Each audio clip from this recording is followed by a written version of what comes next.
Leitura do livro Os Segredos da Longevidade, autor Edmond Saab Júnior. Capítulo 10. Nutrologia. Como abastecer seu corpo de forma inteligente? Em relação às patologias que acometem o ser humano, invariavelmente a nutrição é um fator muito importante, seja na origem da doença, seja na manutenção do estado nutricional, seja na cura. Neste capítulo, vou sugerir de maneira breve o que qualifico como alimentação saudável. Para iniciar esse tema, resolvi citar um estudo para que você entenda a importância e dê um pouco mais de atenção sobre como abastecer seu organismo. No maior congresso mundial sobre câncer, o Congresso da Sociedade Americana de Oncologia Clínica de 2017, a doutora Erin Van Blarigan, epidemiologista da Universidade da Califórnia, apresentou o seguinte trabalho. Participaram do estudo 992 pacientes portadores de câncer coloretal, intestino grosso, que foram orientados a praticar exercícios físicos, cuidar do peso, ingerir grãos integrais, frutas, verduras e legumes.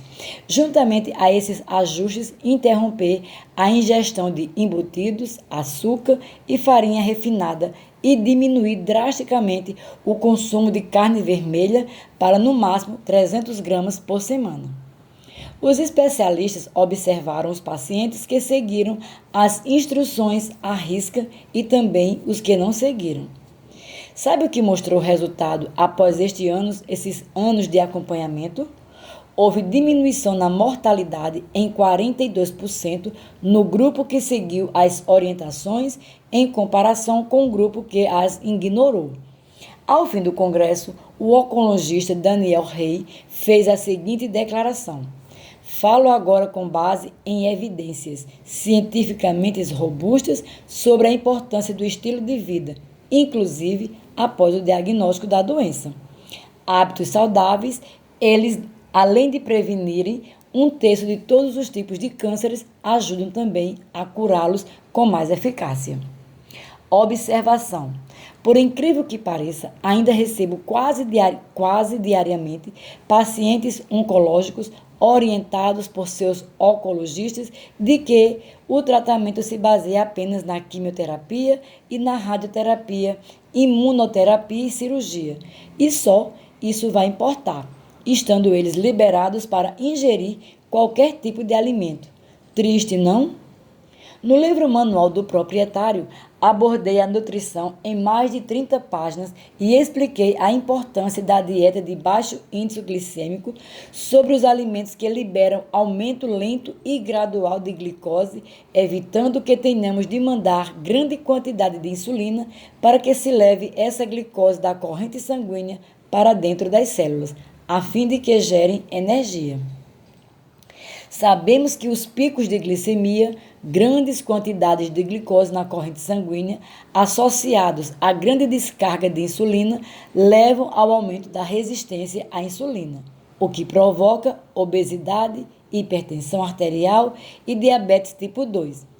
Esse processo ocasiona aumento do estresse oxidativo, radicais livres, inflamação crônica silenciosa, glicação, destruição das proteínas e aumento na produção do AGEs, produtos finais da glicação avançada. E esse cenário conjunto pode gerar doenças cardiovasculares, infarto do miocárdio, acidente vascular cerebral e câncer, as maiores causas de morte no planeta. Para evitar tudo isso, no livro anterior, pedi a você que se alimentasse primeiro com um prato de vegetais crus, folhosos ou não, e que fizesse isso lentamente, demorando uns 10 minutos. A seguir, que ingerisse um prato de vegetais cozidos, verduras, legumes e um pedaço de frango, peixe ou carne, também de forma lenta, por mais 10 minutos, antes de passar para o terceiro prato, para que dessa forma os mecanismos fisiológicos da saciedade pudessem entrar em ação, deixando-os satisfeitos. Se necessário fosse, o terceiro prato conteria os alimentos de maior índice glicêmico, tais como arroz, batata, purê de batata, massas, tortas. Expliquei que, deixando por último, você comeria esses alimentos em menor quantidade, por já se sentir quase saciado e porque já havia colocado grande quantidade de fibras no seu tubo digestivo. Essas fibras misturadas aos alimentos diminuiriam a velocidade de liberação do açúcar contido neles, isto é, agiriam diminuindo o índice glicêmico desses alimentos. Para saber mais sobre alimentação saudável, sugiro que visite o site www.simpsaude.com e que pesquise na web por alimentos de baixo índice glicêmico. Com essas informações, você estará apto a escolher um bom nutricionista para orientá-lo de acordo com a sua individualidade bioquímica. No primeiro livro, abordei muitos outros temas no capítulo de nutrologia, como calorias vazias, produtos diet e light. Quero deixar as páginas de nutrologia deste novo livro para abordar aspectos mais recentes e intrigantes e que acredito que, associados aos conhecimentos já transmitidos no primeiro exemplar, serão de suma importância na manutenção e no restabelecimento de sua saúde. Antes de mais nada, uma pergunta frequente por parte dos pacientes: qual o melhor alimento? Sempre respondo que são os alimentos ricos em energia vital, aqueles que apodrecem rápido. Prefira alimentos não industrializados, pois no processo de industrialização sempre são retirados nutrientes e acrescentados saborizantes que acabam estragando o efeito benéfico deles. Escolha alimentos de verdade, sem embalagem, com tabelas nutricionais e listas de ingredientes. O mais natural sempre será o mais saudável e até mais barato. Alimente-se como seus antepassados, quase nada industrializado, com orgânicos e sem modificações genéticas. Essa, sem dúvida, será a melhor escolha, apesar de não ser a mais fácil. Modismo. O grande problema da nutrologia. Talvez poucas ciências disseminem tamanha desinformação e falta de pesquisas científicas bem elaboradas e sem conflitos de interesses, como acontece com a nutrologia. É importante você entender que a dieta, o plano alimentar, a reeducação, ou seja, qual for o nome que você queira dar, devem ser sempre individualizados, pois cada um de nós tem necessidades e hábitos diferentes. A famosa frase, você é o que você come, já virou clichê, mas é pura verdade. Se você está percebendo que o resultado da sua alimentação diária não está sendo bom, pois apresenta sintomas como cansaço, mau humor, libido baixa, estresse excessivo, excesso de peso, dor de cabeça, deve ser feito algo para mudar esse quadro. Ouvir o corpo e sair do comodismo são as únicas saídas para você melhorar. Você certamente conhece ou ouviu falar sobre dietas sucessivas desde a década de 1970 com o Dr. Atkins, a de Salt Beach, a de Dukan, a dieta paleolítica, as dietas cetogênicas quase completamente restritas a proteínas de origem animal ou a de Beverly Hills, com praticamente só ingestão de frutas. Eu questiono. Essas dietas que se tornaram best-sellers diminuíram a incidência de doenças crônicas degenerativas no planeta? Não. Pelo contrário, só aumentaram. Diminuíram a obesidade mundial? Não. Esta continua aumentando de forma alarmante. As dietas basicamente proteicas emagrecem mais rápido que as balanceadas? Sim. Mas os estudos mostram que somente nos primeiros 6 meses de dieta, passando um ano, não mais. Outro detalhe. Além dos potenciais danos que causam, são muito mais difíceis de serem seguidas no longo prazo. Essas dietas da moda dificilmente se tornarão um hábito diário, pois na maioria das vezes são dietas difíceis de ser mantidas. Portanto, Fuja do modismo. O equilíbrio deve ser a palavra-chave. Meta-análise recente que avaliou várias dietas e seus resultados com milhares de pacientes concluiu que após 10 anos de início de qualquer uma delas, mais de 90% dos pacientes estavam com o mesmo peso inicial ou 5% mais pesados que quando iniciaram. 95% das pessoas que fazem dieta para emagrecer em um período de 5 anos pesam o mesmo ou mais em relação ao início de mudança alimentar. Dúvidas comuns que surgem até entre os profissionais de saúde. Como viver sem carboidratos? Eu adoro pizza, massas doces, pães e me sinto fraco sem eles. Comer gordura vai fazer mal ao meu coração? Se eu não ingerir carne ou outras proteínas animais, como vou criar ou manter meus músculos e me sentir forte? Diante dessas questões, é muito importante que compreenda a classificação e a composição dos alimentos e saiba que existem carboidratos, gorduras e proteínas boas e ruins. É só uma questão de escolha.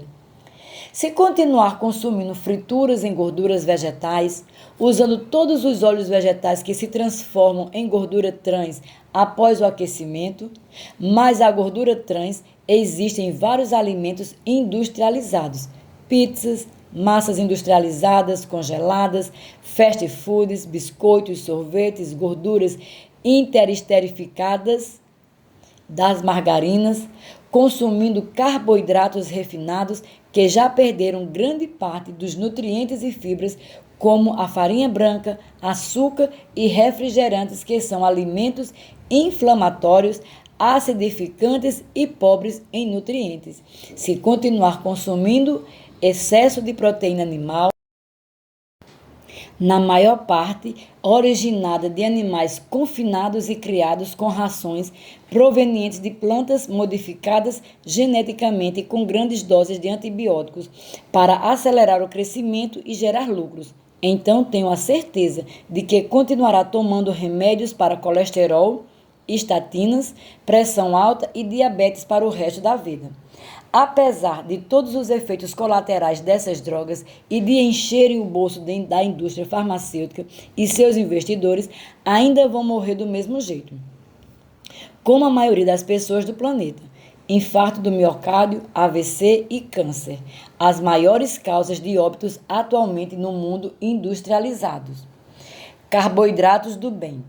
Você sabia que todas as verduras, legumes, grãos integrais e frutas são carboidratos complexos, ricos em fibras e contêm nutrientes importantes como as vitaminas, os minerais e os aminoácidos? Já se perguntou como vivem os veganos, pessoas que só se alimentam de vegetais? Por acaso são mais fracos ou suscetíveis à doença que os omnívoros que comem de tudo? Não podemos generalizar. Existem triatletas maratonistas veganos com o mesmo desempenho dos omnívoros. Além disso, os veganos têm incidência de obesidade e morte por doença cardiovascular bem mais baixa que a dos omnívoros. Não se preocupe, não estou lhe pedindo que se torne vegano, pois também não consegui. Só quero que entenda a composição dos alimentos e faça a opção de juntar o melhor de cada um em sua dieta, seu combustível para uma vida saudável. Então, quando eu falar em carboidratos, você já sabe que não se resumem a pães, massas, doces, bolos e sorvetes. Esses são os carbos simples, sem fibras, poucos nutrientes, os carboidratos ruins. Os carboidratos complexos bons são ricos em fibras que se dividem em dois tipos, as solúveis e as insolúveis. As solúveis são de extrema importância, pois reduzem o colesterol, auxiliam no melhor trânsito intestinal, no controle da glicose no sangue e na manutenção do peso. Como expliquei no manual do proprietário, o hormônio da saciedade, a colecistoquinina, demora um pouco a ser produzido Por isso, sempre oriento a comer cada prato em no mínimo 10 minutos, começando pelos vegetais crus. Daí também a importância de termos fibras solúveis no estômago e intestino delgado, pois modula o tempo da digestão, melhorando a absorção dos nutrientes.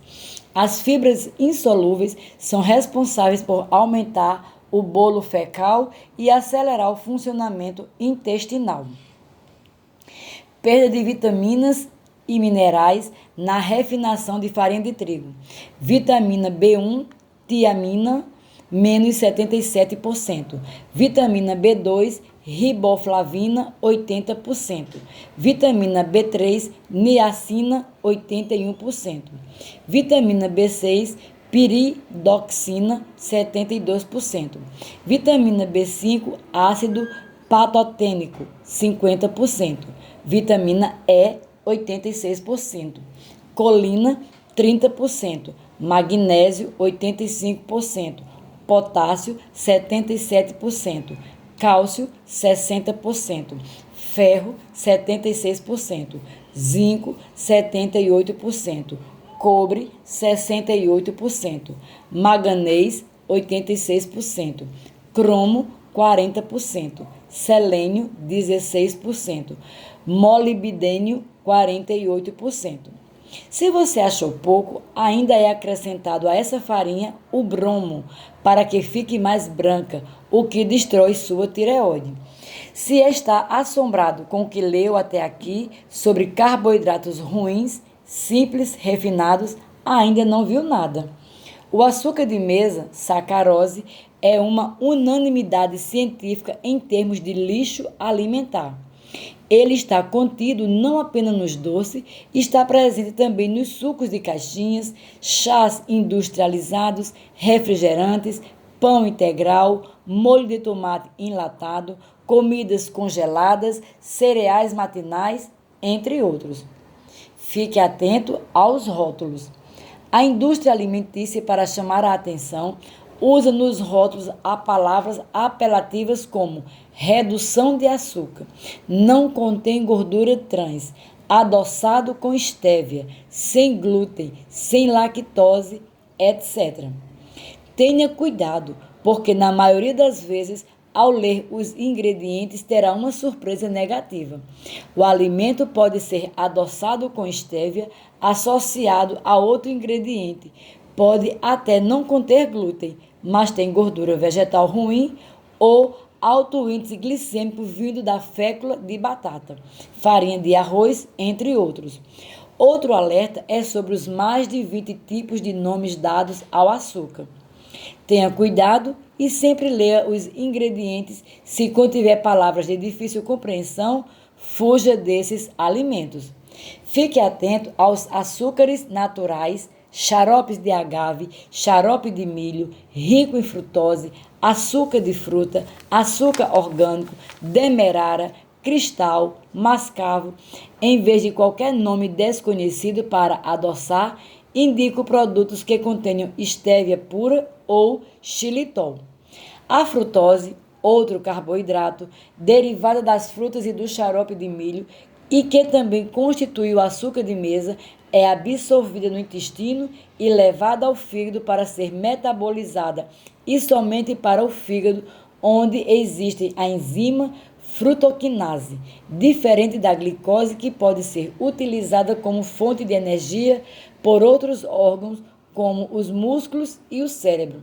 Quando a frutose chega ao seu fígado, é transformada em glicose e utilizada para a energia das células hepáticas e, em seguida, armazenada como glicogênio hepático ou transformada em gordura, caso as reservas de glicose já estejam altas. Essa gordura é depositada no seu fígado, causando esteatose hepática, cirrose, câncer de fígado, além de se depositar também em todas as partes do seu corpo que você não gostaria: culotes, coxa e barriga. O número de pacientes obesos e com esteatose hepática, gordura no fígado, vem aumentando muito. Esses pacientes chegam ao consultório sem entender esse diagnóstico, pois relacionam essa doença como o alcoolismo ou com a ingestão de gorduras. Mas, na verdade, essa doença está ligada à alimentação desequilibrada, rica em frutose e em alimentos industrializados, que na maioria das vezes são ricos em xarope de milho. Então, o que se deve fazer para fugir desses malefícios? Prefira a fruta ao suco, pois as fibras da fruta vão diminuir a velocidade da absorção da frutose.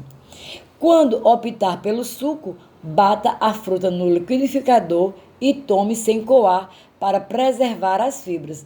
Não use a centrífuga. Outra questão muito recorrente: qual o melhor horário para consumir frutas ou sucos? Na hora em que você está com as reservas de glicose baixa. Por exemplo, ao acordar, nos intervalos das refeições e antes de deitar. Nunca lance mão das frutas como sobremesa, pois suas reservas de glicose estarão altas e toda a frutose ingerida se transformará em gorduras. Dicas de frutas pobres em frutose e de baixo índice glicêmico para tomar em forma de suco: limão, lima da Pérsia, maracujá e caju. Note que com apenas uma unidade dessas frutas é possível fazer quase 1 litro de suco, isto é, com pouca frutose e bons nutrientes como a vitamina C presente no limão, no caju e na lima, que estimula o sistema imunológico, ajuda na absorção do ferro e previne a oxidação de outras vitaminas. O maracujá é um fruto medicinal, cientificamente conhecido como passiflora, e auxilia no tratamento da depressão, ansiedade e insônia. A lima da Pérsia é conhecida por sua propriedade diurética e desintoxicante. Já uma das curiosidades sobre o caju é que ele contém mais vitamina C que a laranja e menor teor de frutose. Sempre ensino para os meus pacientes que um limão, um copo de água, 2 pedras de gelo e algumas gotinhas de estévia pura viram uma limonada. Ele pode ser substituído por meia laranja, que se transforma numa laranjada. Agora que você já sabe quase tudo sobre os carboidratos ruins e também o que fazer em relação às frutas, acrescento que não exceda 3 porções por dia. Quando falo em 3 porções, sugiro algumas opções que podem ser alternadas: uma maçã, uma pera e um pêssego, uma banana, uma nectarina e 10 gomos de uva, não 10 cachos, meio papaya, um figo e uma fatia de abacaxi, não a metade de um abacaxi. Cuidado com os excessos de frutose. Observe a tabela abaixo. Molho de tomate pronto, 520 gramas, uma lata, 41 gramas de frutose. Refrigerante tipo cola, 350 ml, uma lata, 22 gramas de frutose. Isotônicos energéticos, 500 ml, 10 gramas de frutose. Suco de laranja, 220 ml, 17 gramas de frutose. Chupar uma laranja, 2,5 gramas de frutose. Suco de maçã, 220 ml, 16 gramas de frutose. Comer uma maçã, 7,6 gramas de frutose. Beterraba, uma unidade de 40 gramas, 0,78 gramas de frutose. Agora, vamos olhar para as maravilhas dos carboidratos bons. Crucíferos: couve, repolho branco, repolho roxo, agrião, acelga, rabanete, rúcula, brócolis, couve-flor, couve de Bruxelas são alimentos ricos em enxofre, que será transformado no nosso organismo em isotiocinato. Mais de 100 subtipos de isotiocinatos foram identificados e são anti-inflamatórios, antioxidantes e estimulantes do sistema imunológico. Inibem A angiogênese, um mecanismo importante na formação dos tumores, estimulam a apoptose e programam a morte de células potencialmente tumorais, evitando que se desenvolvam. Alguns isotiocinatos detoxificam e removem compostos cancerígenos, como faz o sulforanafo, responsável por impedir que substâncias cancerígenas causem mutações no DNA que levam ao câncer. Mas uma ação benéfica dos crucíferos é que eles ativam um fator de defesa antioxidante natural no nosso organismo. Por meio das proteínas, fatores de transição NRF2, o gênese ARE, elementos de resposta antioxidantes, são ativados. A ativação do NRF2 é fundamental também na prevenção de ateromatose, as placas que obstruem as artérias, levando ao infartos e derrames. Outro isotiocinato, o idol-3-carbinol, e seu metabólico diidolimetano promovem a proteção contra o câncer de mama, intestino grosso e próstata.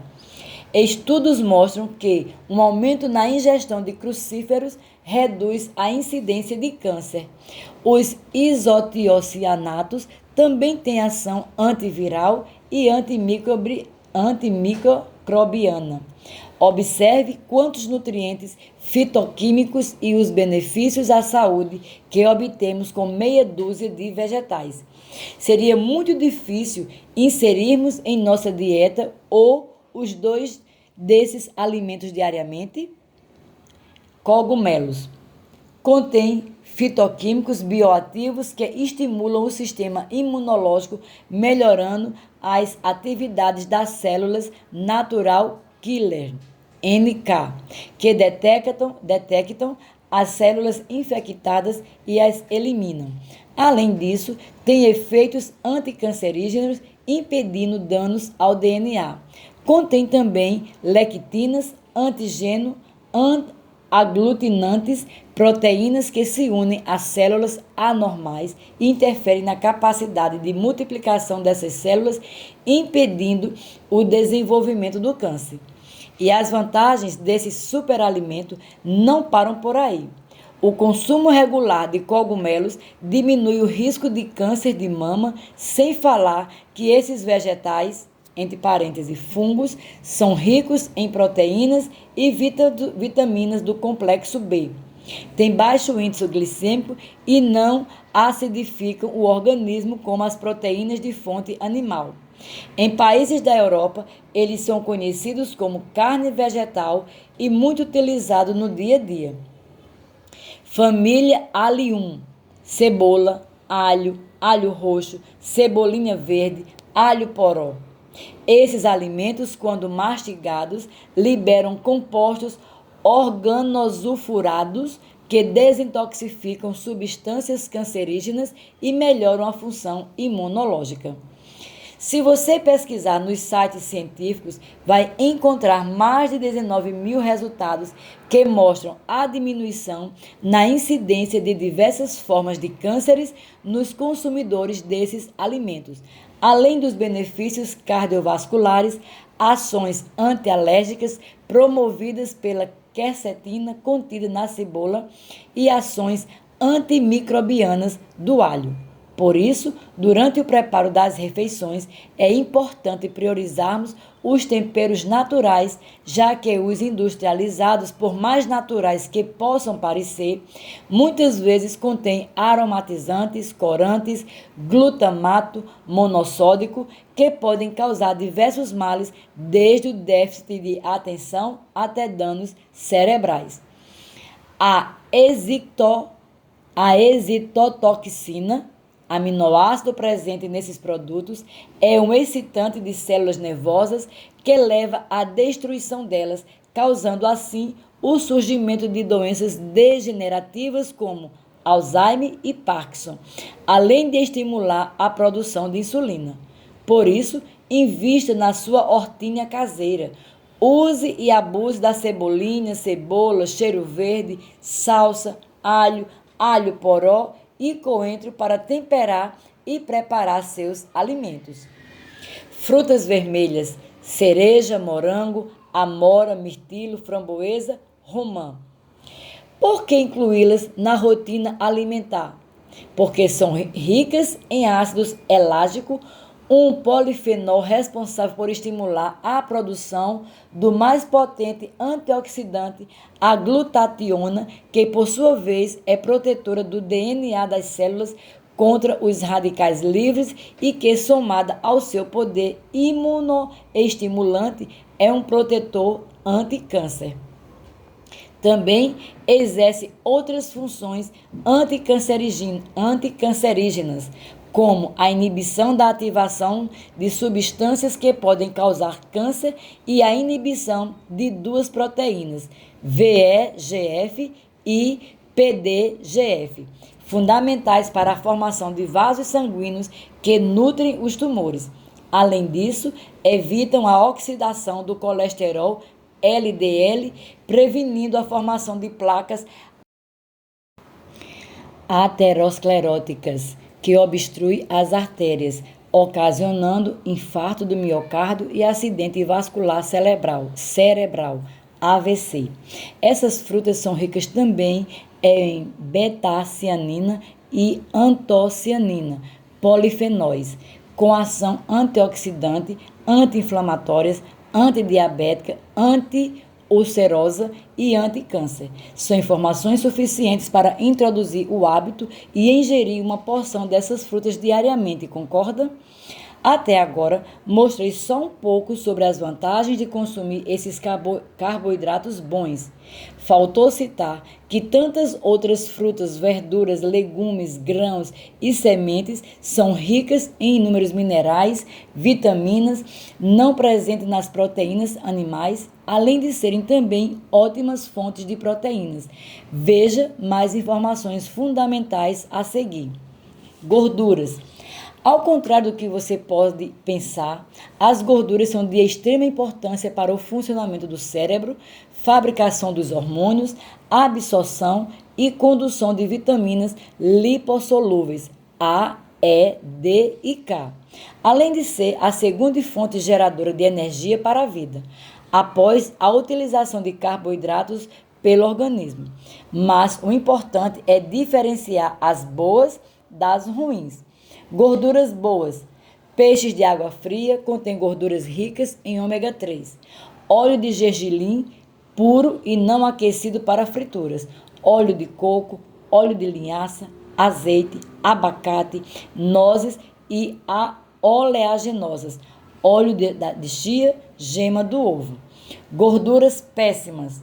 Margarinas, gorduras intereterificadas, gorduras trans e hidrogenadas presentes nos produtos industrializados como sorvete, salgadinhos de pacote, bolachas, biscoitos recheados, mistura para bolos, pães e etc.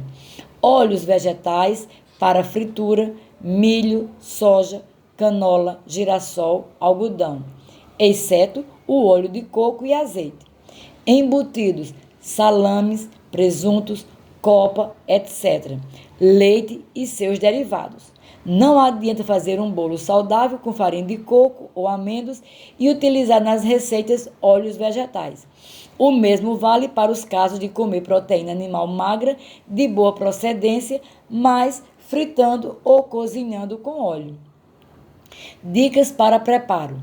Para refogar um alimento e até esporadicamente fritar, utilize azeite de oliva barato. Ele perde as características boas, mas não se transforma em gordura trans.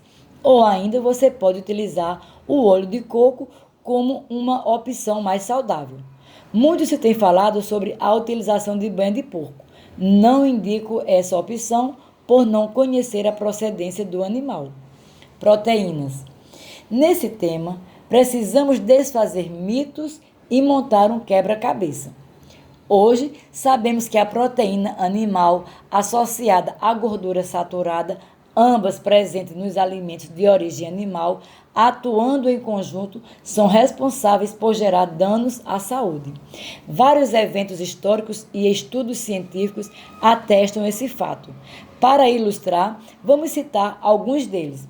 Durante a Primeira e a Segunda Guerra Mundiais, quando a Holanda foi invadida e teve seus ranchos e animais tomados, o consumo de carnes diminuiu e a incidência de doenças cardiovasculares também. Quando retomaram o consumo normal, a incidência voltou a aumentar. O mesmo ocorreu na Polônia nas décadas de 1970 e 1980, com o fim do comunismo. Com o aumento do consumo de carnes, as doenças cardiovasculares também aumentaram. A população da Finlândia, na década de 1970, tinha uma tendência enorme a doenças cardiovasculares. O governo local iniciou uma campanha para diminuírem a ingestão de manteiga e aumentar o consumo de frutas e vegetais, além de desestimular o tabagismo. O resultado foi uma diminuição acentuada dessas doenças. Estudo epidemiológico com milhares de participantes e duração de muitos anos comparou os adventistas veganos com os que comiam proteína animal. Os últimos apresentaram uma incidência muito maior de doença cardiovascular. 2 estudos observacionais entre vegetarianos e omnívoros, que comem de tudo, observaram uma diminuição de 29% de infartos e derrames cerebrais nos vegetarianos. Kay Fraser, do livro de 1999. Entenda o que acontece no nosso organismo quando comemos proteína animal em excesso. A ingestão de proteína animal aumenta o marcador inflamatório no sangue, conhecido como proteína C reativa, PCR, ultrassensível, e aumenta também o cortisol sanguíneo, ambos relacionados à doença cardiovascular. Parte dessa inflamação é ocasionada por acidose, alimento ácido, e parte por toxemia. A carne animal é carregada de bactérias. A proteína animal, aliada à gordura saturada, tem efeito vasoconstritor, ou seja, provoca o estreitamento das artérias, pois impede que o aminoácido L-arginina se transforme em óxido nítrico, diminuindo o fluxo sanguíneo e a oxigenação de todos os tecidos. Em outro capítulo do livro, explico um pouco mais sobre esses gases que produzimos nas artérias e como aumentar a produção deles. A carne é rica em ferro, pior que isso, em hemiferro, o ferro que se origina das células vermelhas do sangue de animais, hemácias. Esse ferro aumenta a oxidação e contribui, entre vários outros danos, para o surgimento de doenças cardiovasculares. O hemiferro é causador de câncer. Pode aumentar a concentração de compostos N-nitrosos instáveis que são geradores de câncer. Agora, a ciência entende por que os comedores de carnes apresentam incidência muito maior de câncer gastrointestinal. Quanto mais carne comemos, mais ferro e hemiferro, mais composto N-nitrosos instáveis, que juntos resultam em mais probabilidade de câncer. Observação: quando ingerimos ferro derivado de vegetais e não do sangue de animais, não ocorre o aumento de compostos N-nitrosos instáveis. Outro mecanismo cancerígeno relacionado à ingestão de carnes ocorre quando as proteínas animais cozidas, assadas ou fritas em altas temperaturas geram aminas heterocíclicas causadoras de câncer de mama e próstata. Informação importante para as pessoas que gostam de carne bem passada. Esse tipo de preparo aumenta o efeito cancerígeno desse alimento. Quando optar pela carne, coma esporadicamente e dê preferência à carne mal passada, um pouco antes do ponto. Outras opções são o quibe cru, o bife tartar, carpaccio, sempre acompanhados de muitos vegetais, pois esses vão bloquear um pouco os efeitos cancerígenos dos compostos N-nitrosos instáveis e os malefícios do hemiferro. Grandes comedores de carne têm a flora bacteriana menos diversificada e diminuição da produção de butirato pelas bifidobactérias, bactérias intestinais boas, que é um mecanismo protetor contra o câncer. E quanto a essa forma de ácido ciálico encontrado em animais e não em humanos? Quando comemos carne, incorporamos essas substâncias às proteínas das superfícies de nossas células.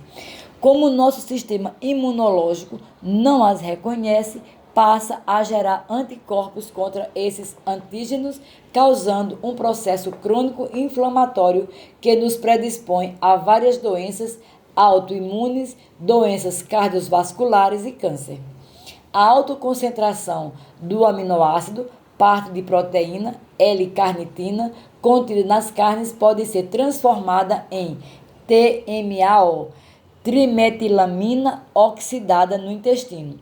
Essa substância também está relacionada à doença cardiovascular.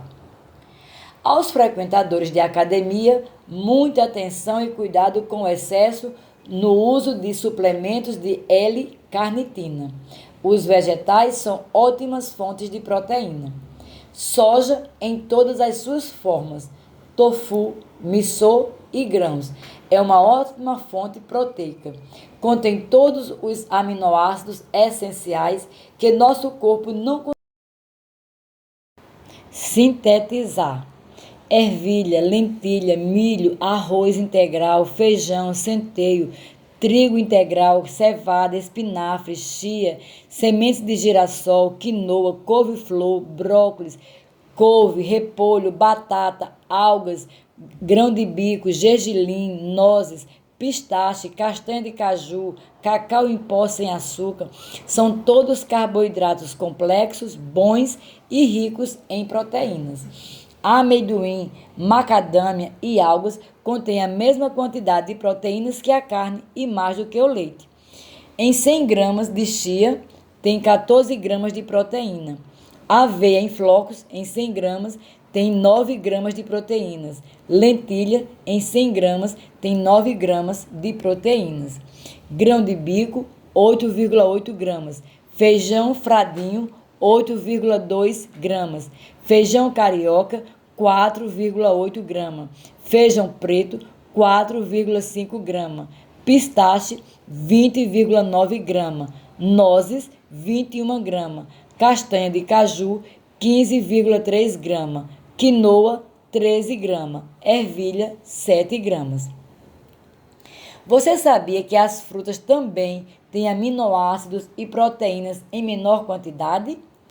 Damasco, uva passa, ameixa seca, framboesa, abacate, jabuticaba, banana, figo. O quanto precisamos de proteína por dia?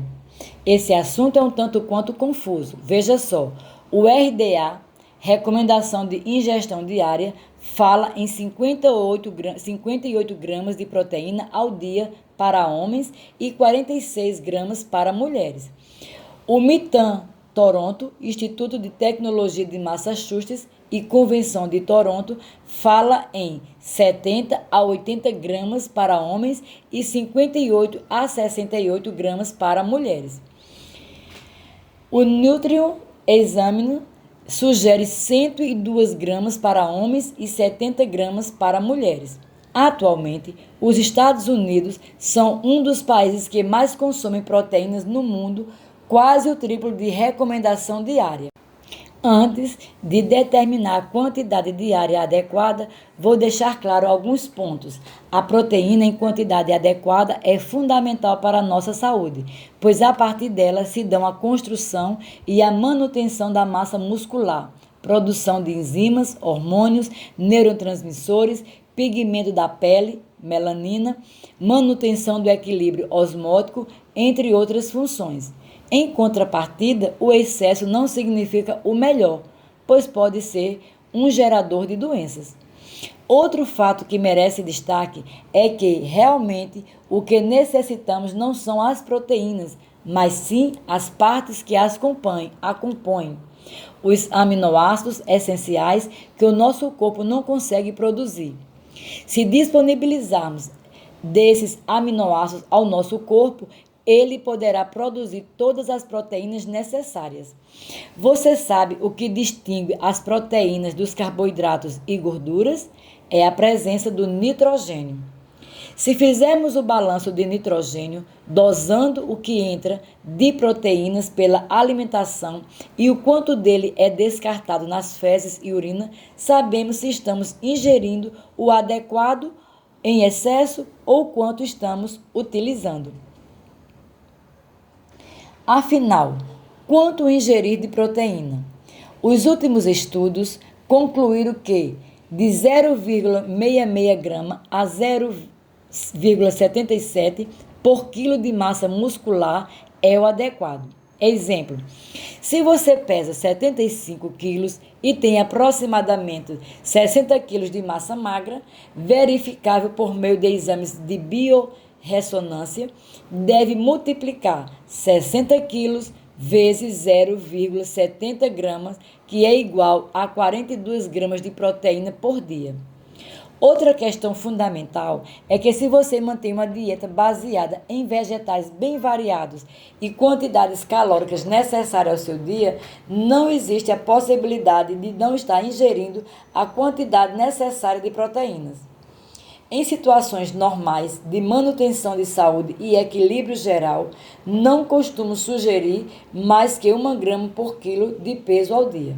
No entanto, existem alguns casos que necessitam de aporte maior de proteínas para as crianças, idosos com a função renal normal, pacientes acamados e atletas. Nesses casos, sugiro a utilização de um sachê contendo aminoácidos essenciais, partes formadoras das proteínas que o nosso corpo não consegue fabricar, em uma proporção adequada para uma ótima absorção e utilização. Geralmente prescrevo de 1 a 3 sachês diários, dependendo do caso. Estudo realizado com 8 indivíduos saudáveis recebendo a infusão venosa de aminoácidos marcados com diocitópicos durante 8 horas demonstrou que a síntese proteica aumentava até certo nível e depois decrescia. Aminoácidos essenciais na proporção adequada para boa absorção e utilização.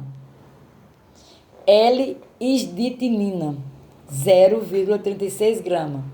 L-leucina, 3 grama. L-isoleucina, 0,94 grama. L-licina, 1,88 grama. L-metionina, 0,39 grama. L-fenilalanina, 0,51 grama. L-treonina, 1 grama. L-valina, 0,82 grama. L-arginina, 1,10 grama. Com esses aminoácidos, partes componentes das proteínas, nosso corpo tem a capacidade de produzir qualquer proteína necessária. Observação: em pacientes com deficiência de enzima fenilalanina, hidroxilase, fenilcetronúricos, diagnosticados pelo exame do pezinho na maternidade, isto é, aqueles que não conseguem metabolizar a fenilalanina, troco nessa fórmula o aminoácido L-fenilalanina pelo L-tirosina, conhecendo o IGF-1, hormônio do crescimento. Precisamos de uma produção natural e adequada desse hormônio pelo fígado por toda a vida, mas não em excesso, pois em grande quantidade acelera o crescimento de células tumorais e inibe a apoptose, morte programada e necessária para essas células não se tornarem tumores. Dica: diminua o açúcar e a proteína animal. Dessa maneira, você manterá o IGF-1 em níveis bons. Cuidado com a ingestão excessiva de leite e seus derivados. São muito ricos em IGF-1. Deixo aqui meus apontamentos finais sobre proteínas. Percebo claramente, por meio de observações clínicas, estados de saúde nutricional, bem-estar, disposição, função renal, função hepática, que 1 grama de proteína por quilo ao dia, sendo a maior parte de origem vegetal, traz os melhores resultados. Entretanto, não por isso desmereço o trabalho de nutricionistas estudiosos que orientam seus pacientes que desejam ganhar massa muscular rapidamente ou perder tecido gorduroso na mesma velocidade, a ingerir 3 a 5 gramas por quilo dia de proteínas.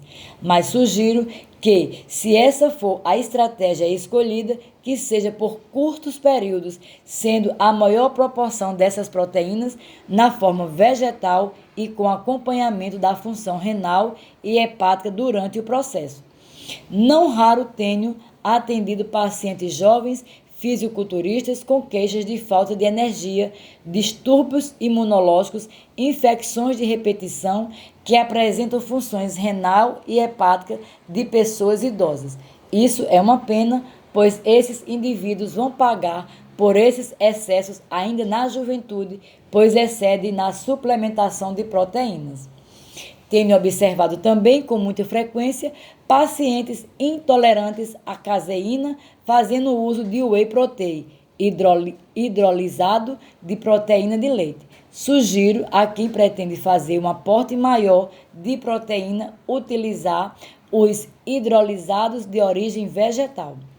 Estudos e comprovações científicas. Agora que já abordei a classificação dos alimentos, as vantagens e desvantagens de vários deles, vou resumir algumas conclusões utilizando como exemplo um trabalho realizado na década de 1980 pelo Dr. Campbell. Esse gênio da nutrologia, em 1984, aliado a cientistas chineses, recrutou na China regiões pré-rurais e rurais. Milhares de participantes com idade média de 40 anos, índice de massa corporal normal, teoricamente saudáveis e sem nenhuma comorbidade associada como hipertensão, diabetes ou outras doenças. Da mesma forma, recrutou outros milhares de participantes do outro lado do mundo, nos Estados Unidos, com as mesmas características. Todos esses participantes dos dois lados do mundo foram observados, avaliados periodicamente até 2005, ou seja, por 21 anos. Esse tipo de estudo no qual só se observa sem intervir e tiram-se as conclusões é chamada COHORT. Esse trabalho grandioso exigiu a participação de dezenas de universidades para poder acompanhar e avaliar todos os participantes. Ao final de 21 anos, foram verificar o que havia acontecido em termos de saúde com os dois grupos. O desfecho mostrava uma incidência astronomicamente maior de doenças degenerativas como obesidade e hipertensão, diabetes, doença cardiovascular no grupo dos ocidentais. Mas por que esse resultado? O grupo dos chineses, por questões culturais tradicionais e também pelo fato de o país naquela época ainda não ser a potência econômica de hoje, comia um prato rico em vegetais, folhosos, legumes, grãos, cogumelos, e somente tirinhas de carne, frango ou porco como proteínas animais.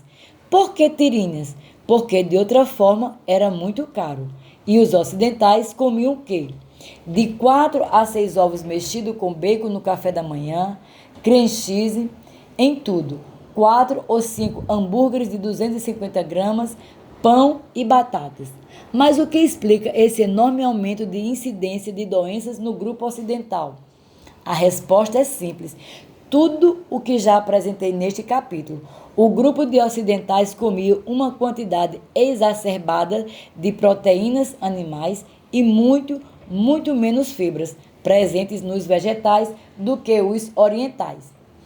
Uma forma fácil e inteligente de aprender a se nutrir é criar essa imagem mental dos chineses de regiões rurais daquela época, com seu prato repleto de vegetais e só com as tirinhas de proteínas animais.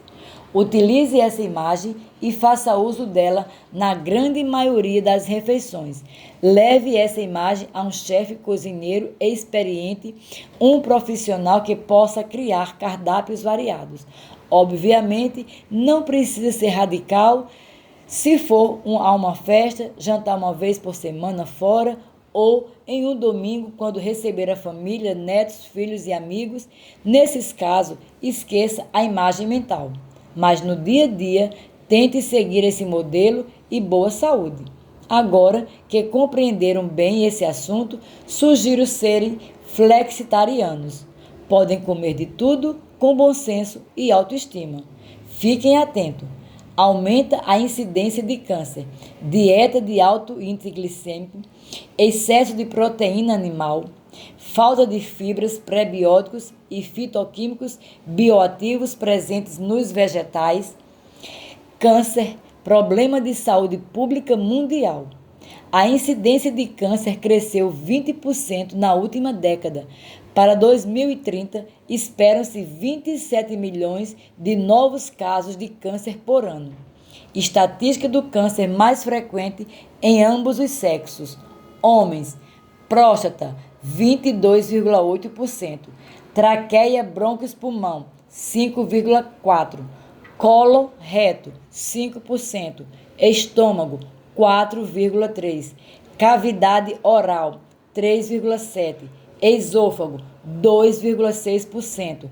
Laringe, 2,3%. Bexiga, 2,2%. Leucemias, 1,7%.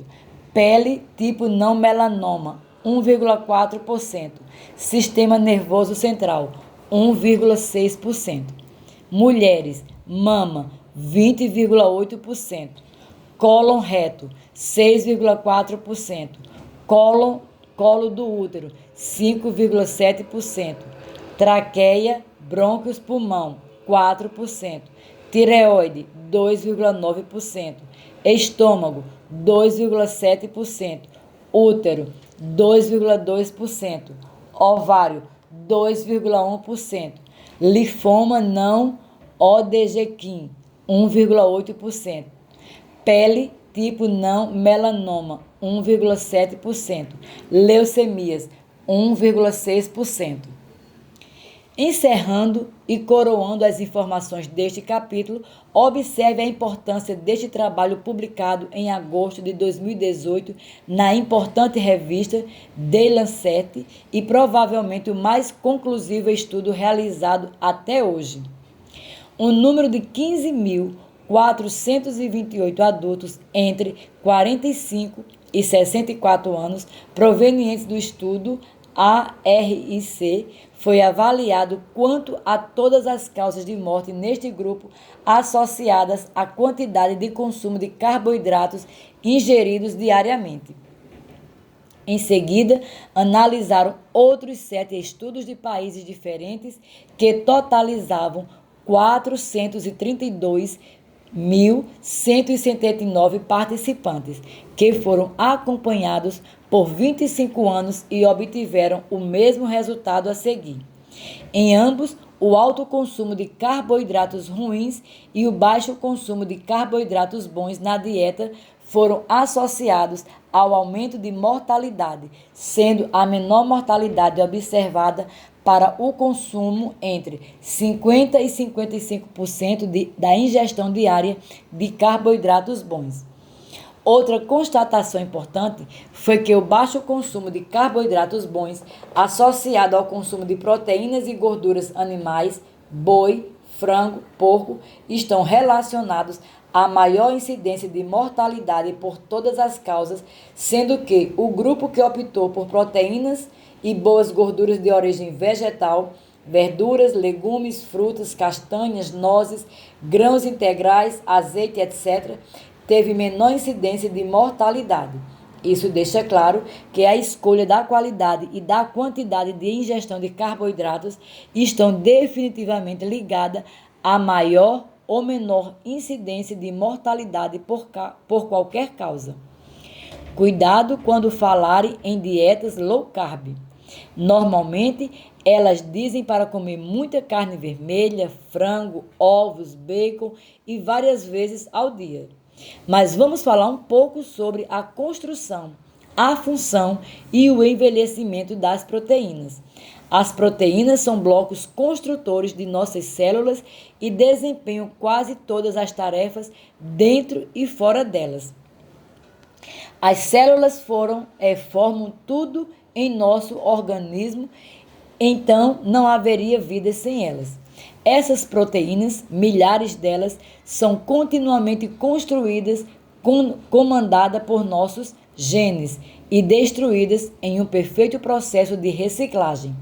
Entretanto, sempre uma pequena parte delas escapa da reciclagem, começa a se acumular nas células e se junta a outras que também escaparam da destruição, formando emaranhados, entulhos de proteínas velhas e seus fragmentos que se tornaram inquebráveis, enchendo as células desses produtos. Com o passar dos anos, esse processo se avoluma e essas células já não desempenham suas funções tão bem, acelerando o processo de envelhecimento, ou seja, a contração das células cardíacas, a digestão e absorção de alimentos, a transmissão dos impulsos nervosos, a produção hormonal não funcionam eficientemente e essas células envelhecem e morrem prematuramente, estranguladas no próprio emaranhado do lixo que as criou. Observe o Alzheimer, que corresponde a 65% dos casos de demência no planeta e cuja incidência vem aumentando em faixas etárias cada vez mais baixas, é um emaranhado de proteínas que se acumulam dentro e ao redor dos neurônios, levando à sua disfunção e morte com todos os sintomas que a precedem. Doença de Parkinson, uma conglomeração de proteínas alfa-sinucleína, chamada também corpúsculos de Lewis, que destrói a capacidade de produção da dopamina. Estudos que verificaram as causas de morte de supercentenários, indivíduos que ultrapassaram os 110 anos, concluíram que 70% delas eram causadas por amiloidose, que nada mais é do que aglomerados de proteínas por todo o corpo, percebendo o processo pelo qual o excesso e a fonte de proteína podem nos envelhecer. Vejamos como proceder para evitar. Quanto melhor cuidarmos da nossa saúde geral, em melhores condições genéticas, vamos nos manter e produzir as proteínas de maneira mais adequada, evitando assim que qualquer pequena alteração seja capaz de aglomerá-las.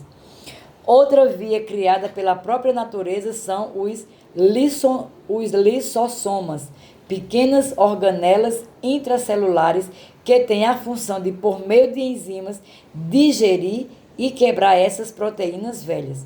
Mas sua produção tem limite e, com o passar dos anos, diminui assim como todas as nossas funções.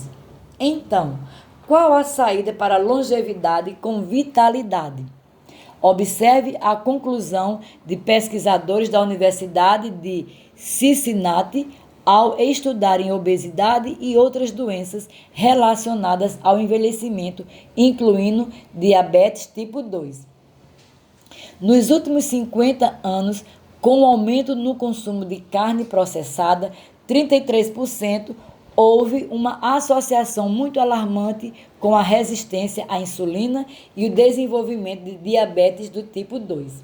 Centenas de estudos associam o excesso de proteína animal ao aumento drástico na incidência de inúmeras doenças degenerativas, desde a macular, cegueira, até doenças cardiovasculares, o diabetes, já mencionado, e câncer. As crianças e adolescentes, ainda em formação, podem demandar um maior um maior aporte proteico, pois vão utilizar praticamente tudo para seu crescimento. Mesmo assim, é sempre mais saudável ter uma maior quantidade de proteína oriunda do reino vegetal. Por fim, você sabia que o excesso de proteína, além de tudo já exposto aqui, ainda sobrecarrega a função renal e hepática? E que o excesso dela em nosso corpo se transforma em glicose? Isso mesmo. Então, bom senso e cuidado com as dietas da moda. Prefira proteínas vegetais.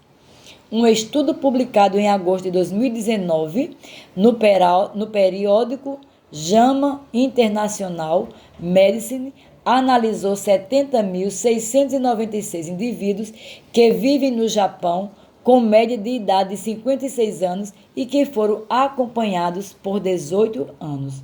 Ele concluiu que quem consumia 14% do total de calorias diárias provenientes de proteínas, sendo 8% vegetal e 6% animal, tiveram risco 13% menor de morte por qualquer causa e 27% menor de morte por doenças cardiovasculares, quando comparado com um grupo que consumia 9% de proteína animal e somente 5% de vegetal.